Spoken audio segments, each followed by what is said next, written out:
আপনাদের কাছে একটাই অনুরোধ করতে, এই ভিডিওটা প্রশাসনের কাছে একটু পাঠিয়ে দিন দয়া করিয়া। কারণ যে জায়গায় আমরা গেছি সেই জায়গাটা এখনো পর্যন্ত কোনো প্রশাসন, কোনো পুলিশ থেকে শুরু করে গেলেও কোনো কাজ হয়নি, প্রশাসনের নজরেই যায়নি। তো সকল সনাতনী হিন্দু ভাইদেরকে বলছি এই ভিডিওটা বেশি করে শেয়ার করে দাও। বারবার ধরে বলছি এই ভিডিওর মাধ্যমে সকল সনাতনী হিন্দু ভাইদেরকে বলছি এটা বেশি করে শেয়ার করে দাও। এই ভিডিওটা আমি শেয়ার করতে পারছি না কারণ আমি কিছু কিছু ছবি দেখিয়ে দিচ্ছি, যে নিচে যে স্ক্রিনের মধ্যে যে ছবিগুলো দেখতে পাচ্ছ, এই ছবিগুলো সেই সময় তোলা। এই কাকু এই মুহূর্তে ওনার মেয়ে যখন এই জিনিসগুলো ঘটেছিল, উনি এসে পরে কিছুদিন পরে এসে এই ছবিগুলো তুলে দিনের বেলা। তো সেই ছবিগুলো তোমাদের কাছে আমি তুলে ধরছি, আর ওনাদের ছবি আমি রিভিল করছি না এই মুহূর্তে সোশ্যাল মিডিয়াতে, কারণ ওনারা প্রচন্ড পরিমাণে ওনাদের উপর আক্রমণ হয়েছে। আবার সাধারণ মানুষের সাথে তো আমি তো বহু কিছু জিনিস দেখেছি, যেটা হচ্ছে ফলতা কেন আমাদের সন্দেশখালী বলো, যেসব যে জিনিসগুলো আমরা নিউজে শুনেছি, সেই নিউজগুলো যখন এত কাছ থেকে আমি যখন দেখি না, আজকে যখন দেখতে পেয়েছি এই জিনিসগুলো কাছ থেকে, যেন মনে হচ্ছে যেন এইটা কেন এখনো পর্যন্ত এই জিনিসটা, এই ভিডিও যে স্ক্রিনে দেখতে পাচ্ছ নিচে, এই কাউ কাকিমার সাথে হঠাৎ করে দেখা, কিভাবে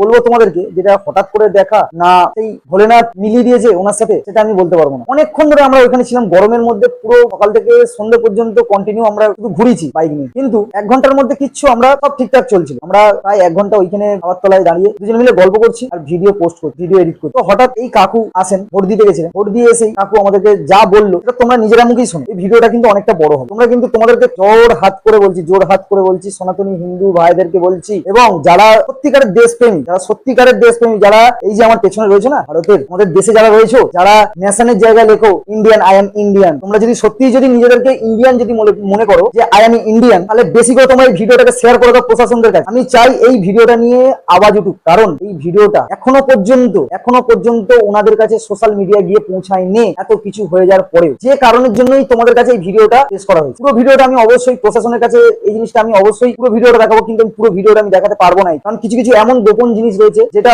অবশ্যই জানা দরকার, কিন্তু এটা একমাত্র প্রশাসনের হাত ধরেই আমি দেখাতে পারবো, কারণ এটা দুজনের পক্ষেই কিন্তু একটা বাজে জিনিস আসতে পারে ভবিষ্যতে। তো ভিডিওটা তোমরা আগে দেখো, তারপর বলছি, দেখে বোঝার চেষ্টা করো। আমাদের না এখনো পর্যন্ত এই ভিডিও বানাতে বলছি আমি আমার ভাই, আমরা শুধু যেন মনে হচ্ছে চোখে ভেসে উঠি। ওনাদের সাথে যে 1 ঘন্টা যে 1 ঘন্টার বেশি ওনার সাথে কথোপকথন হয়েছে, প্লাস 1 ঘন্টা ধরে আমরা ওই স্পটে ছিলাম, প্রায় 2.5 থেকে 3 ঘন্টা ওই জায়গাটার মধ্যে কাটিয়েছিলাম, ওইটুখানি জায়গার মধ্যে। বন্ধুরা ক্ষমা করবেন, এই ভিডিওটা আমি বেশি দেখাতে পারলাম না। সোশ্যাল মিডিয়া কেন সেই জায়গাটা যেতে পারেন, বা সেই সব জায়গায় যেখানে অত্যাচারিত হয়েছে সাধারণ মানুষ। ইনি কোনো সাধারণ মানুষ নয় কিন্তু বন্ধুরা, একটা জিনিস ভাবো, ইনি হচ্ছে একজন দেশের এক্স আর্মি, দেশের সৈনিক, যে সেনা আমাদের জন্য দিন রাত, ঘর বাড়ি, তার সমগ্র ফ্যামিলি ছেড়ে সে দিনের পর দিন, রাতের পর রাত, বছরের পর বছর বাইরে কাটিয়ে দিচ্ছে তারা শুধুমাত্র আমাদের জন্য। আর তারা কি পাচ্ছে জানো এইসব মানুষদের কাছ থেকে?